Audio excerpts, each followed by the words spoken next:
Bueno, el padre René cuando me invitó me dio estas indicaciones. Me dijo, por favor, habla, el VIH de hoy no es el mismo de ayer.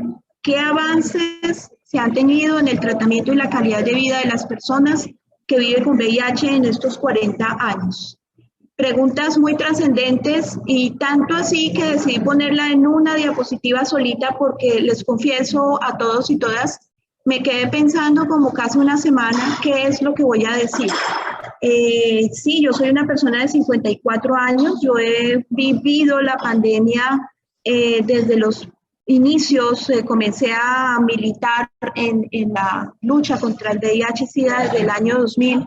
Y he podido ver la evolución tanto en mi país como fuera, cómo ha sido el cambio desde el principio, cuando no teníamos tratamiento, cuando ni siquiera hacíamos pruebas en África, porque ¿para qué les íbamos a diagnosticar si no había qué tratamiento darles, ¿no?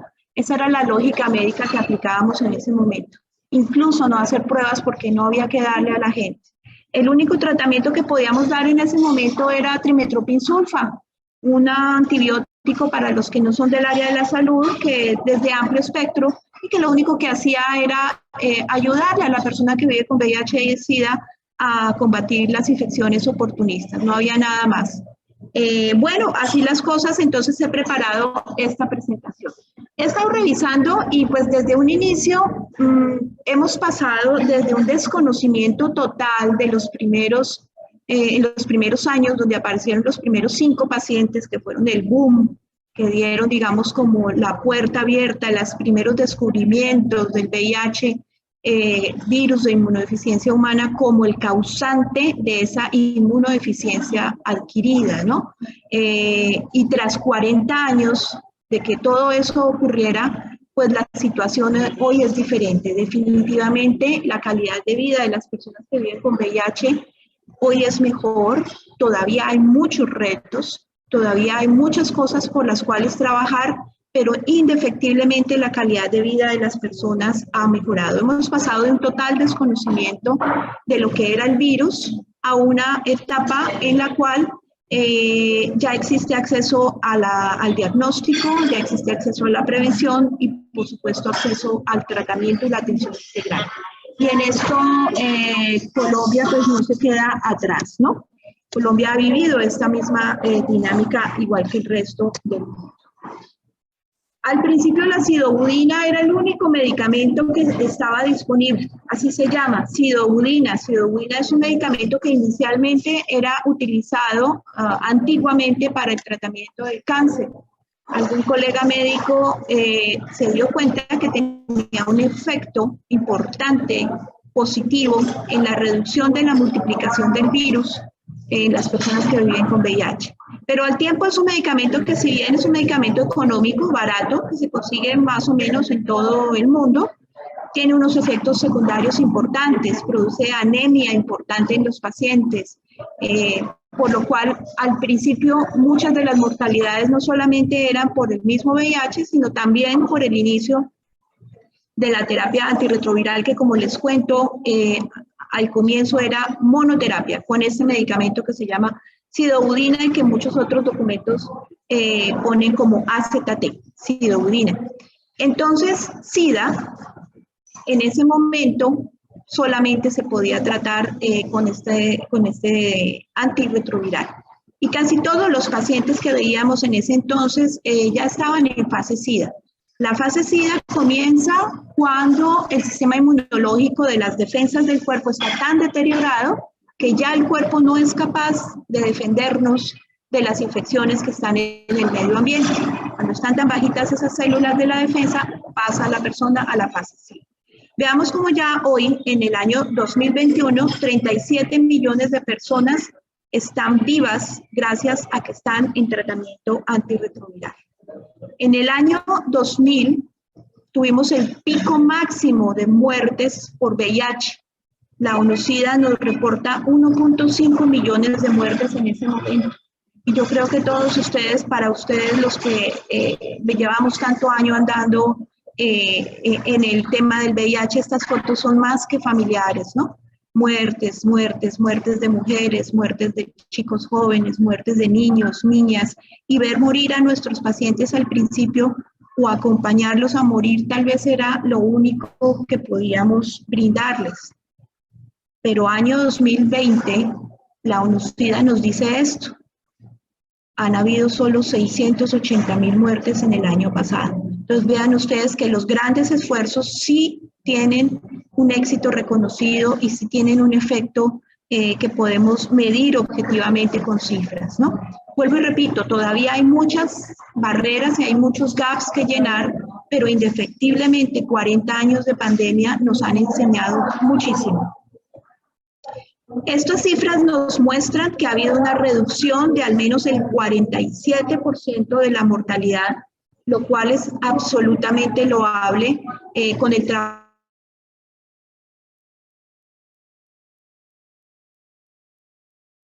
Cuando trabajamos todos juntos. Y la frase que el padre René puso al principio, incluso la copié y la guardé: si quieres llegar rápido, hazlo solo; si quieres llegar lejos, hazlo juntos, ¿no? Estos números que yo estoy mostrando se logran gracias a eso. Es con la participación multisectorial que podemos atacar tantas vulnerabilidades que hacen que una persona se exponga al VIH y después se infecte. Y después que no acceda al tratamiento, a la atención integral a la que tiene derecho. Al principio luchábamos contra un virus, ¿sí? Y estar infectados por VIH era matemáticamente sinónimo de muerte. Esto siempre ocurría al principio y es así como vimos morir en los primeros 10 años a casi todos los pacientes que alcanzamos a diagnosticar. No logramos tratarlos adecuadamente. Recuerden ustedes que en ese momento solo había un antirretroviral, que era la acidobudina. Pero ahora, en el año 2021, el paradigma es diferente. Es la atención integral en salud. Y esta fotografía que ustedes ven allí es una fotografía hermosísima. En la parte de abajo ustedes ven a través de una fotografía de microscopio electrónico una célula del cuerpo que seguramente es una de las células de las defensas por las cuales los virus de VIH son los que están allá arriba, los rojitos oscuros, que se están aproximando seguramente a un linfocito TCD4 y están tratando de entrar. Esta fotografía maravillosa donde solo un virus o dos máximo lograron confundir su capa con la membrana celular y entrar a la célula es maravilloso. Eso es lo que hace el tratamiento. Atacar en varios puntos de la historia natural del virus para que o no entre a la célula, no se multiplique.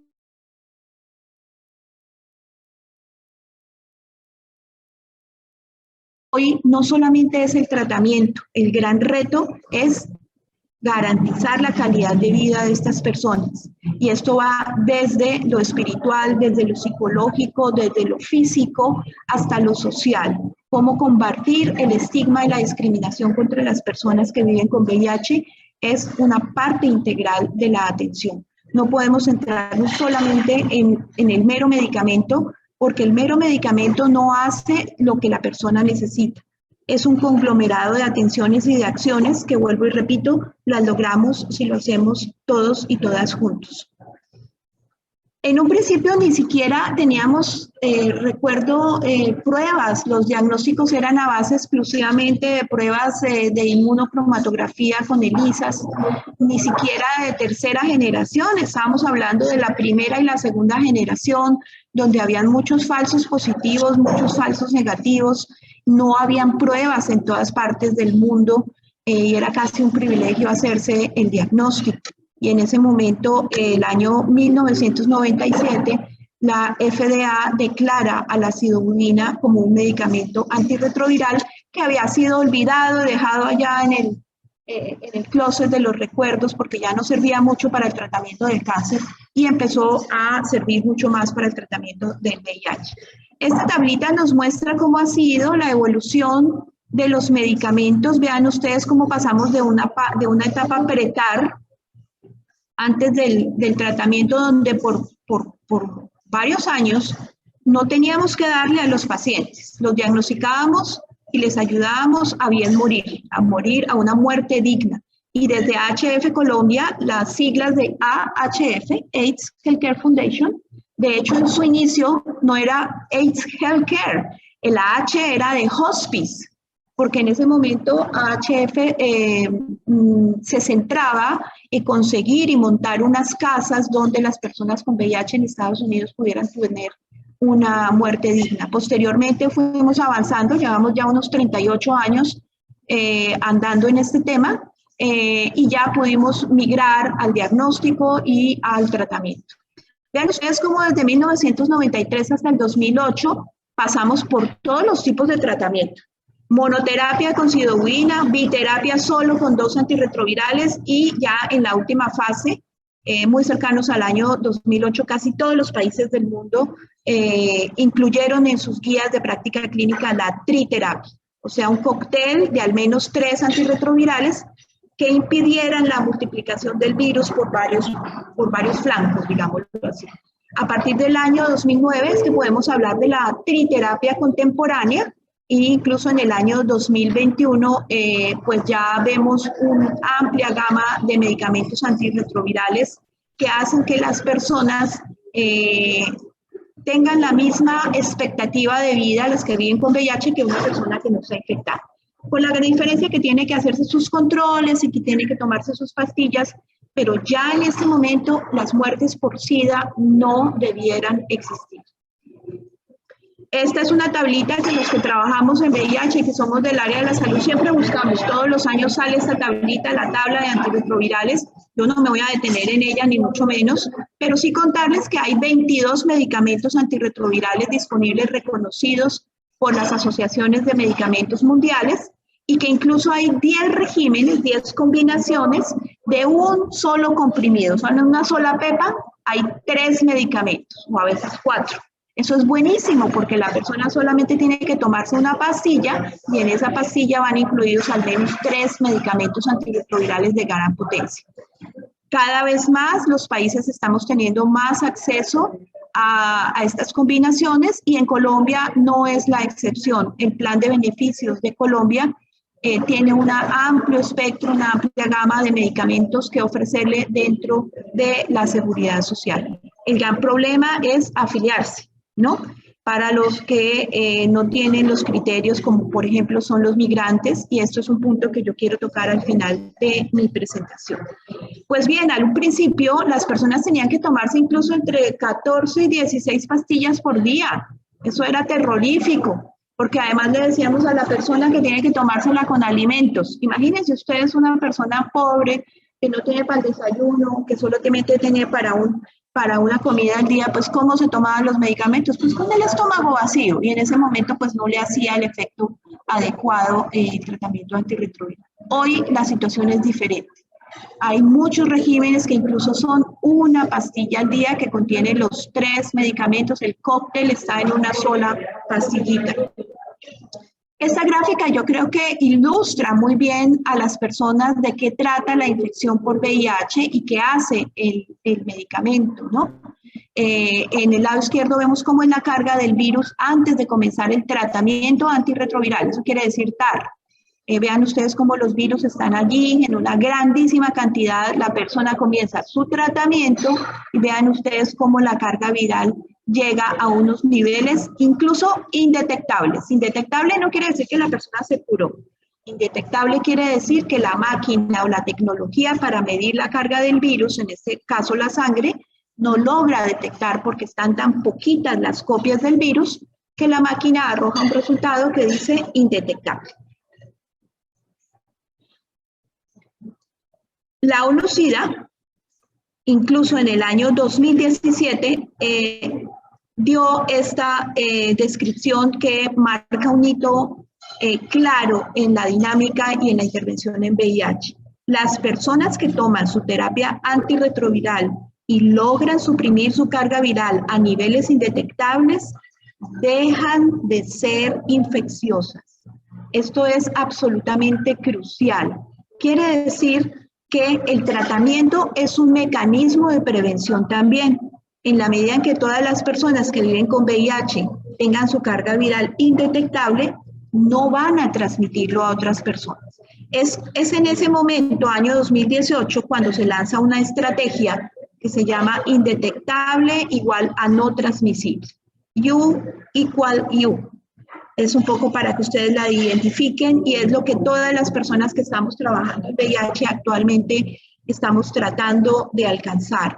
Que más personas inicien su tratamiento más tempranamente para que bajen su carga viral y no transmitan a otras personas y además pues no pasen a fase SIDA nunca. El tiempo que transcurre desde que uno se infecta hasta que pasa a la fase SIDA son más o menos 5 a 10 años. Si yo me infecto hoy, al comienzo, unas 2 o 3 semanas, me va a dar un poquito de fiebre, me va a dar malestar general, de pronto rash en la piel, ganglios inflamados, y yo lo puedo confundir como si hubiera sido una gripa fuerte o un dengue. Si pasé por Riohacha, pues, uy, eso fue que me dio dengue, ¿no? Pero muy pocas ocasiones uno identifica los comportamientos de riesgo que hayamos tenido y solicitamos la prueba. Pasan más o menos 5 a 10 años en que yo permanezco asintomática y allá a los 10 años aparecen los primeros síntomas de SIDA, cuando ya mi sistema inmunológico está muy, muy deteriorado. Entonces me aparece la tuberculosis, las infecciones en la piel, las meningitis, bueno, entre una grandísima gama de infecciones oportunistas. Entonces, por favor, llévense esta idea, indetectable igual a no transmisor. Las personas que tienen su carga viral indetectable y viven con VIH no transmiten el virus a otras personas. Muy bien, entonces quiere decir que el tratamiento antirretroviral definitivamente logró evitar 21 millones de muertes. Sí, tuvimos una altísima cantidad de muertes, pero gracias al inicio de la terapia antirretroviral triconjugada, o sea, de alta calidad, se logró evitar que 21 millones de personas se murieran. Al principio el diagnóstico era difícil. Había que hacer una punción venosa o extraer una muestra de sangre venosa, llevarla al laboratorio, hacerle una prueba de ELISA y en el caso de Colombia había que autorizar esas pruebas y la persona tenía que ir y venir muchas veces. Así que sus resultados pudieran tardar incluso varias semanas, varios meses en obtenerse. Esto pues tratamos de evitarlo al máximo y ahorita en la vida moderna lo que intentamos es hacer un diagnóstico rápido con pruebas rápidas que son de altísima calidad, alta sensibilidad y alta especificidad. Incluso ya no es necesario picar a la persona en el dedo. Existen también en Colombia pruebas que son con fluido oral, también de alta sensibilidad y alta especificidad, juntas pruebas con todos los requerimientos y los registros que nuestra normatividad lo requiere. Son pruebas muy baratas, todavía no se venden, digamos, en las droguerías, así como las pruebas de embarazo, no, pero son muy económicas, lejos de lo que la gente se imagina. El costo neto de una prueba rápida está entre 3.000 y 4.000 pesos. Las pruebas orales son un poquito más caras, están entre 8.000 y 12.000 pesos, pero igualmente siguen siendo muy asequibles al sistema de salud colombiano. Y ahora de lo que se habla es incluso del autotest. Y esto de verdad que a mí me llena de una felicidad grandísima ver que en mi país, Colombia, ya por fin estamos considerando seriamente cómo será el día en que uno pueda comprar la prueba en la droguería y hacerse. ¿Qué hay que hacer para que eso ocurra? ¿Quién va a pagar esa prueba? ¿Cómo vamos a registrar esos resultados? Todo eso hace que vayamos por el camino de diseñar una ruta para que las personas accedan más fácilmente a la prueba. América Latina y el Caribe han marcado unos hitos importantes. Yo me voy a centrar en algunos de ellos, pero vean ustedes cómo UNOSIDA nos dice que el 65% de la población en América Latina y el Caribe tiene acceso al tratamiento y que hay 2.1 millones de personas que viven con VIH en nuestra región. En México, por ejemplo, el 28 de mayo, un hito importante para México fue que el 28 de mayo se celebró el primer foro latinoamericano y del Caribe sobre el continuo de la atención, donde definitivamente los países que participamos decidimos promulgar al tratamiento como un mecanismo de prevención y a tratar de luchar porque las guías de práctica clínica incluyeran el protocolo de diagnóstico y tratamiento de inmediato. En Colombia esto tardó un poquito en que la guía de práctica clínica dijera diagnosticado y tratado.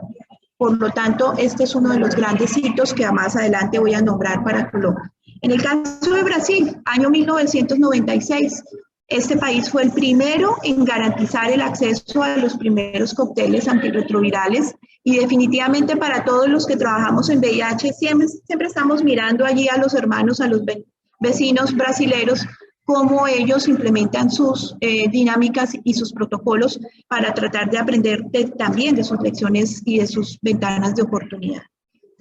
Y en el caso de Colombia yo considero que hay 3 hitos importantes. Uno es año 1997, donde aparece nuestra ley de SIDA. No todos los países del mundo tienen una ley de SIDA. Nuestra ley de SIDA se llama así, Decreto 1543 del año 1997, que ya viejito y todo, con más de 30 años, sigue siendo vigente y sigue teniendo unos artículos que siguen aplicándose a la situación actual. Obvio, hay situaciones que han cambiado, la dinámica en el país ha cambiado, por lo tanto hay algunos articulados que necesitan actualización. El año 2013, la resolución 2338 fue un hito crucial. Recuerdo mucho que tocó batallar profundamente para lograr sacar esta resolución. Y quiero contarles aquí una anécdota importante. El día que el ministro de Salud sacó esta resolución fue el día 28 de junio del año 2013. Ese es el día de mi cumpleaños. Fue el mejor regalo que yo pude recibir porque tardamos 2 años luchando para que hubiera una ley donde dijera que uno podía hacer pruebas rápidas fuera del contexto del laboratorio clínico. Esto era una utopía en el país en este momento, cuando en otros países de la región la gente hacía pruebas rápidas en las plazas abiertas. Entonces yo considero que el año 2013 fue un hito en términos de VIH porque le permitió a las organizaciones de base comunitaria hacer pruebas rápidas incluso en la calle. Y el año 2021 considero que es un hito, primero porque tenemos guía de práctica clínica nueva, donde se incluyen todos estos nuevos conceptos, y segundo porque estamos hablando, compañeros y compañeras, de autotest, estamos hablando de profilaxis preexposición, y eso definitivamente nos pone en otro nivel de gestión de la epidemia. Tras 40 años de la respuesta al VIH, pues han sido muchas las evoluciones, y por eso yo me voy a permitir compartir con ustedes esta franjita que estaba aquí abajo, que espero estén viendo. Es como una línea en el tiempo de lo que ha pasado en la historia del VIH. Año 1991, los primeros casos de VIH en el mundo. Año 1982, se acuña por primera vez el acrónimo en inglés de AIDS o SIDA. Año 1983, se identifica el virus del SIDA como virus de inmunodeficiencia humana. En el 85, la primera conferencia internacional de SIDA. En el año 1987, la FDA aprueba el primer tratamiento antirretroviral. Año 1994, se logra reducir la transmisión vertical de madre a hijo a través del tratamiento que se le entregaba a la mujer embarazada para que su bebecito no se infectara a través de transmisión materno-infantil. Año 1995, el primero es un antirretroviral de una familia que se llama inhibidor de la proteasa, que definitivamente marcó un cambio en el éxito terapéutico. En el año 1996, pues se ve la necesidad de crear el ONU-SIDA para apoyar la respuesta mundial de una manera más efectiva. En el año 2002 llegan los test rápidos de detección rápida, las pruebas rápidas. En el año 2007, los primeros ensayos de profilaxis pre-exposición, y aquí estamos hablando de antes de yo exponerme, poder tomarme una pastilla para que no me infecte, ¿no? De esto trata la profilaxis pre-exposición. Año 2012, pues aparece el primer paciente que mostró que tenía una carga viral indetectable después de muchos meses de haber suprimido su tratamiento antirretroviral, que nos puede hacer pensar en algún tipo de concepto de curación. Paciente de Berlín. Año 2014 se proponen las metas 90-90-90, donde lo que querían en ese momento era que todos los países del mundo lográramos que el 90% de las personas que viven con VIH conocieran su diagnóstico, que el 90% estuvieran en tratamiento y finalmente que el 90% le llegaran a una carga viral suprimida. Año 2016, la Asociación de Medicamentos de Europa aprueba definitivamente la profilaxis preexposición. Año 2019 aparece un segundo paciente que tras haberle hecho un trasplante autólogo de células madre inmunitarias, mostró curación y mostró cargas virales indetectables incluso por 29 meses después de haber suprimido su tratamiento. Y estamos ya en el año 2021, donde ahora lo que se nos propone es un mundo sin SIDA, y efectivamente se puede, no estoy hablando sin VIH, estoy hablando sin SIDA, donde las personas que viven con VIH puedan tener la misma calidad y expectativa de vida que las personas que no lo tienen, simplemente que no se enfermen. Y ya para terminar mi presentación, pues definitivamente el papel de la sociedad civil y de las organizaciones de base comunitaria ha marcado una diferencia en el abordaje del VIH. Los logros que yo acabo de mostrar no se hubieran podido alcanzar sin la presencia y el trabajo de la sociedad civil. En un principio se luchaba por el acceso al tratamiento, por el acceso al diagnóstico, por el acceso a condones. En ese momento era muy importante lograr que en muchos países los sistemas de salud incluyeran los medicamentos antirretrovirales. Definitivamente, esta es una foto nuestra de AHF, estamos allí en este momento en el Páramo de Berlín. El Páramo de Berlín es un punto muy alto, cerca de los 4.000 metros de altura entre Pamplona y Bucaramanga, un sitio por donde pasan migrantes caminantes, y allá tenemos un punto de atención donde les ofertamos la prueba rápida. Definitivamente la intervención de la sociedad civil organizada con unos fines muy explícitos han logrado y han contribuido el éxito que ustedes ven ahorita. Y el condón sigue siendo vigente. A pesar de que hoy exista una estrategia de prevención combinada que no solo considera el condón de látex masculino o el condón femenino, que algunas personas llaman condón interno, definitivamente el condón sigue siendo vigente y sigue siendo una grandísima opción para que las personas puedan acceder a prevención. Y en Colombia este fue otro hito importante. Año 2015, el plan de beneficios incluye al condón como un mecanismo o como un insumo de prevención frente a las ITS y el VIH, porque previamente era considerado más que todo como un método anticonceptivo. Actualmente uno tiene todo el derecho de ir a su consulta y pedir condones. ¿Cuántos condones? Mínimo 10. Si yo, por ejemplo, tengo una actividad sexual más alta, pues yo estoy en todo mi derecho de pedirle a mi médico más de 10 condones. El acceso universal no se ha logrado en todos los países, pero sí en la gran mayoría del globo terráqueo. Sin embargo, el estigma y la discriminación sigue siendo un factor de vulnerabilidad que hace que las personas que identifican un factor de riesgo de exposición frente al VIH tengan temor todavía de hacerse la prueba. Todavía muchos servicios de salud no ofertan la prueba en una forma abierta y tranquila, y todavía existe estigma y discriminación hacia las personas que viven con VIH. Para una persona que vive con VIH todavía no es tan fácil hablar claramente de su diagnóstico en la sociedad o en la familia donde vive, en pleno año 2021. Y estos dos factores, que son la migración y el VIH y el coronavirus, hacen que cambie el rumbo, el plan que teníamos hace 10 años, ¿no? Definitivamente va a haber un grandísimo retroceso en los logros que habíamos tenido por culpa de la pandemia de COVID-19. Primero, porque centró la atención de los países y de los sistemas de salud en este tema solamente. Segundo, porque ocasionó el confinamiento. Y tercero, porque desvió,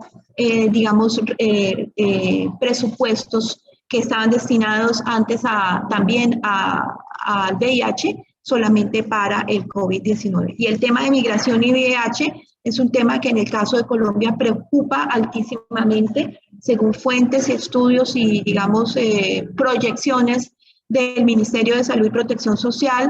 Se piensa que al menos más o menos unas 12.000, entre 15.000 personas pudieran estar viviendo con VIH siendo migrantes irregulares. Recordemos que cuando la situación migratoria es irregular, las personas no pueden acceder al sistema de salud, y el VIH, tratándose de una patología crónica, pues no puede ser tratado por nuestro sistema porque no hay quien pague por él.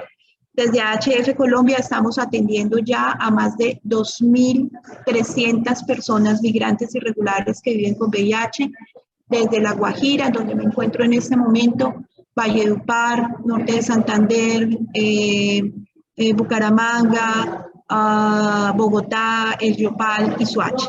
En total hemos logrado ofrecerle la prueba completamente gratuita tanto a colombianos como a migrantes a más de 64.000 personas, y hemos encontrado entre colombianos y migrantes a más de 3.500 personas positivas. A los que tienen acceso al sistema de salud, pues los hemos llevado a sus servicios de salud, y los que son migrantes irregulares y los hemos diagnosticado se quedan a atenderse con nosotros. Compañeros y compañeras, estas fotos no son para estremecer a nadie, sino para tocar su corazón. Estas fotos son nuestras, son de nuestra cohorte, son nuestros pacientes migrantes con VIH. Y vean ustedes que estamos viendo las mismas patologías que yo veía en África hace 20 años. Están en un grado de desnutrición importante, están con enfermedades oportunistas como sarcomas de Kaposi importantísimas, con leishmaniasis cutáneas. Muchos de estos pacientes infortunadamente ya fallecieron, no logramos ponerlos en el tratamiento neoplásico, antineoplásico que necesitaban, porque llevaban un periodo muy avanzado de su infección, pero sobre todo noten ustedes que son personas muy jóvenes, ya en fase SIDA, quiere decir que se infectaron a los 12, 13, 14 años, lo cual es muy preocupante, y de verdad tenemos que ponerle cuidado a esta situación, no solamente por el tema de derecho a la vida que tienen estas personas migrantes, sino porque también la población de acogida pudiera verse expuesta si no los ponemos en tratamiento rápidamente. No nos olvidemos, carga viral indetectable igual a persona que no transmite el virus. VIH y coronavirus yo creo que merece una mencioncita chiquitita al final de mi presentación. Conocida nos da estos tips. Las personas que viven con VIH y que sufren cuadros más graves, tienen cuadros más graves y tienen mayores comorbilidades por COVID-19 que las personas que no viven con VIH. A mediados del año 2021, la mayoría de las personas que vivían con VIH no tenían acceso a vacunas anti-COVID. En Colombia se declaró ya el diagnóstico de VIH como un factor de priorización para la vacuna. Hasta este momento, solamente hace unos pocos semanas estamos pudiendo vacunar a las personas migrantes irregulares que viven con VIH en nuestro país. Estoy hablando de la vacuna contra el COVID.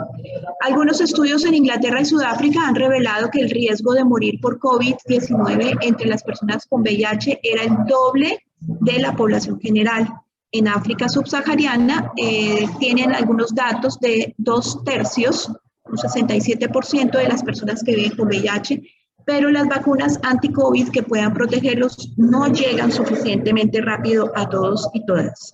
En julio del año 2021, menos del 3% de las personas en África que vivían con VIH habían recibido al menos una dosis de anti-COVID-19. Los confinamientos, por otra parte, pues tienen sus efectos, y todas estas acciones de restricción pues que indefectiblemente los sistemas de salud tienen que tomar a raíz del COVID-19 lograron ocasionar una interrupción en el acceso a las pruebas rápidas, y en muchos países incluso provocaron fuertes caídas en los diagnósticos y las derivaciones para el tratamiento contra el VIH.